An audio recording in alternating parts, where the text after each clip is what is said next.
আচ্ছা, তাহলে কি দিলাম? রেকর্ডিং দিলাম। তো ফ্যান ড্রাইভ দরকার হচ্ছে না দেখি।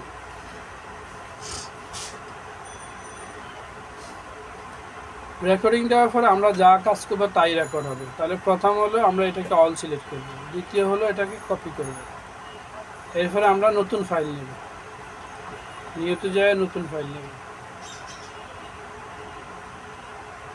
নতুন ফাইলে এসে এখানে যে পিক্সেল লেখা আছে, পিক্সেলের জায়গা কি দেবো?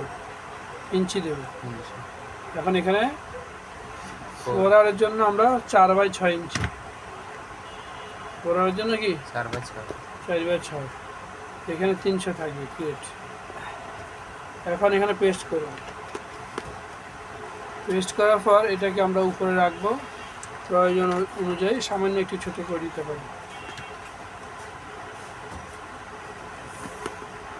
এখন আলটা ধরে এটাকে টান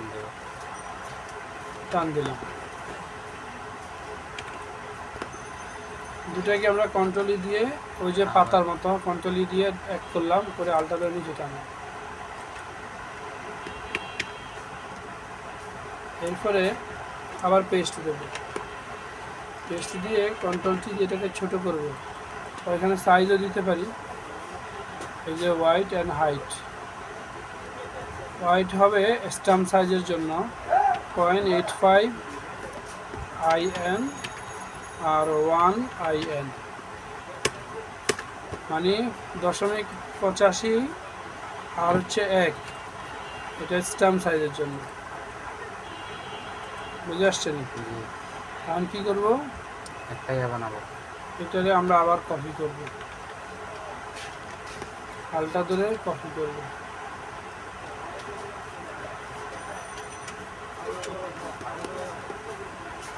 বুঝছে? এখন লেখালেখির কাজগুলো যদি দরকার হয় করব, দরকার না হলে করব না। আমার দরকার, আমি চাইলে এখানেও করতে পারি, যেহেতু এখানে ফাঁকা আছে এখানেও করতে পারি।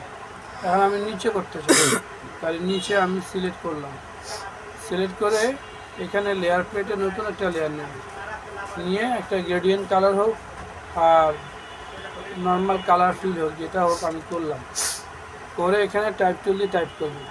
অবশ্যই এটা করার জন্য কি নিছি আমরা? লেয়ার নিছি, দেন একটা সিলেক্ট করছি, করে কালার ফিল করছি।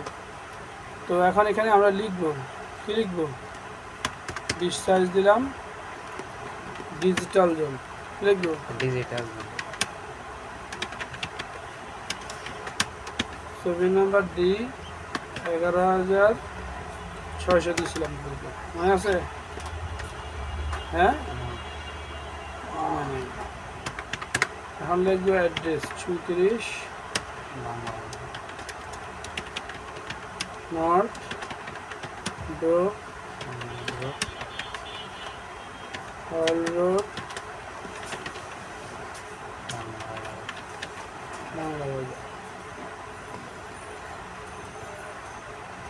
তারপর হচ্ছে কি তারিখ, তো তারিখটা আমরা এখানে দিয়ে দিই 01/0/14।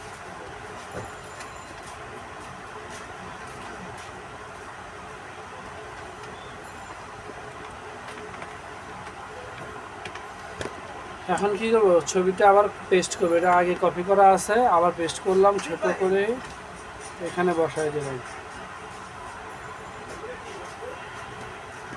ঠিক আছে, এটা কন্ট্রোল ধরে এটা দিলে নিচে নামে, এটা দিলে উপরে ওঠে, এগুলো পরে ক্লাসে আসবে। যাই হোক, তাহলে এটা এখানে বসাই দিলাম। এরপরে কি করবো? স্টপ রেকর্ডিং কি দেবো? আমার কাজ শেষ, আমি আর কাজ করবো না। এখানে আমি চাইলে এগুলা যেহেতু এদিকে ফাঁকা আছে, এগুলো বাম দিকে সরাইতে পারি। আমি সরাই দিলাম বাম দিকে একটু, ডান দিকে একটু সরাই দিলাম। ঠিক আছে, জি। এখন স্টপ দিলাম। এখন আবার একবার প্লে দিয়ে নিলাম, এটা ক্লোজ করে দিলাম, এটা ক্লোজ করে দিলাম। অন্য যে কোনো একটা ছবি ওপেন করলাম, করে এখানে প্লে দিলেও কাজ হবে, F4 দিলেও কাজ হবে। অটো হয়ে গেছে না? আমি কোনো কন্টিনিউ কোনো কিছু দিছি না, দিই নাই। এখন যে কোনো ছবি ওপেন করে, হ্যাঁ, শুধু প্লে দেবো বা যেটা দিয়ে শুধু এখানে F4 দিলেই হবে। আমি যেহেতু F4 চাপছি, হয়ে গেছে। কথা বুঝে আসছে? বুঝছি। কিন্তু তোমার যেটা আমি মনে করতেছি তোমার যেটা ভুল হয়েছে সেটা হলো রেকর্ডিং দেওয়ার ফলে যে কাজগুলো করছো কাজগুলো এলোমেলো ছিল, সঠিকভাবে কাজগুলো করো নাই, যার কারণে তোমার ছবিগুলো ঠিকভাবে আসেনি। কথা বুঝছো না বুঝছো না? তো ট্রাই করো, আরেকবার ট্রাই করো, দেখো।